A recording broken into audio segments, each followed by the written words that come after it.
Each one of you answer. Disney generic? So we both answer the same question? Yeah. Okay. So each one of you take one. Okay. Okay. Oh, What wait. was- Each one of us take the same question. Okay. So I can get each of Yeah, yours. yeah, yeah. Okay. Okay. What was the most intimidating aspect of this project for each of you? Was it the dancing, the singing, or taking on a sequel of such a beloved film? For me, the most intimidating aspect of the entire experience of making the film was having to sing, because I've been brought up to believe that I can't sing. And in fact, they created a group for me at school. Me and my best friend were so bad at singing that they made a special group. There was the Robins and the Larks, and then they made the Crows for us to be in. And it really, really sort of marked me for life.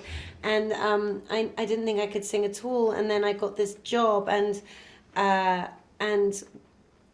so it was stressful. I was sort of dreading we would have these rehearsals where we would all have to sing the songs together. And I would just sit there. Emily Blunt would stand behind me. She said she could see my whole body just crumple in anticipation of the 3 measly lines that I had to sing. But Rob Marshall is such an amazing director and such an encouraging director that he kind of made me feel that I could sing by the end of it, and I feel actually that it's been quite a cathartic experience. I had to do it, and I did it, and in the end it wasn't that bad.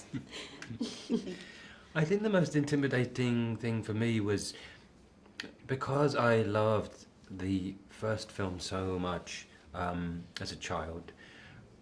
I suppose there was a fear lurking in the back of my head that we were going to make a sequel that wasn't up to it, that didn't live up to the original. And of course, I always knew we couldn't recreate the original, but because it's its own particular, a product of its own particular time and everything.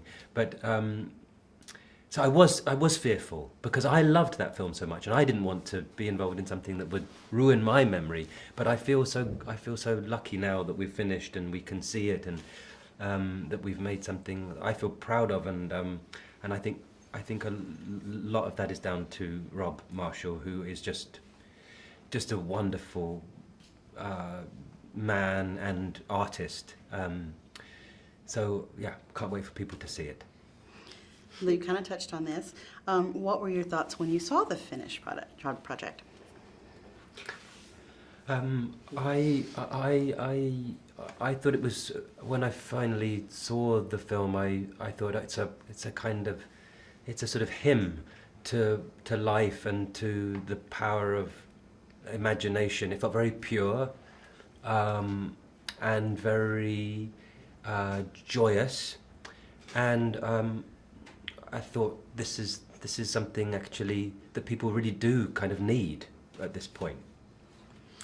I think when I first saw the film, I felt just overwhelmed by a feeling of I was just amazed. It's amazing to be in something. I've spent my life really just doing mainly kind of independent movies, and with those films, you're lucky if your mother and your agent see it, basically, and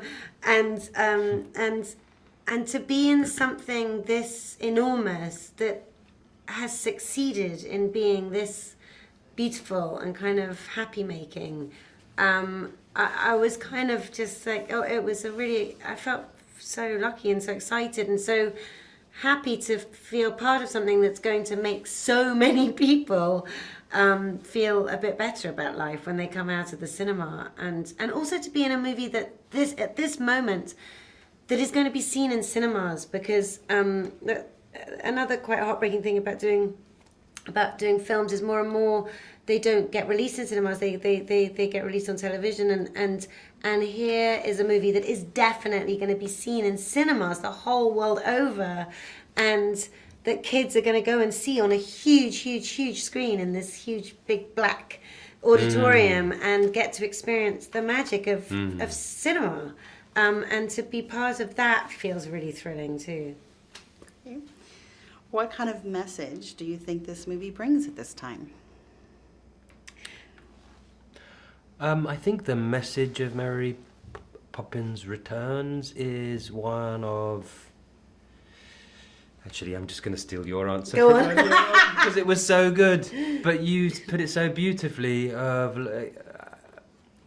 Maybe I should let you say No, it. say it. I can't even remember what I said. Emily said this beautiful thing earlier about how we're living in a time where people seem to know, they're very fixed about what they believe and what they think and what side they're on.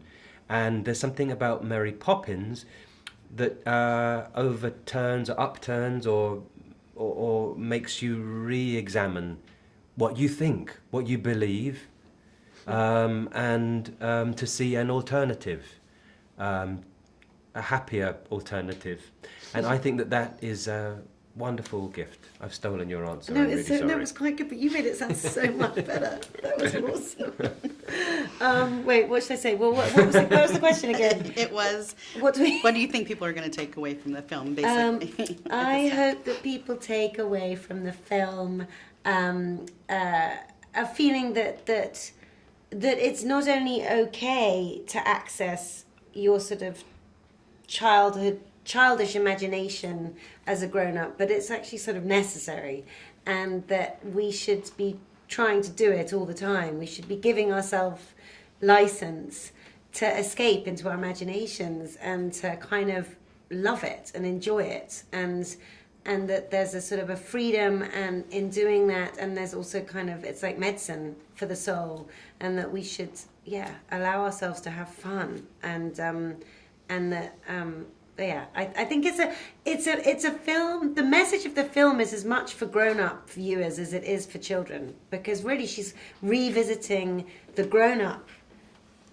children of the first movie, and so this feels like I think it's kind of there's sort of therapy for adults in this movie, as much as there is for kids. Oh, that's great. Thank you.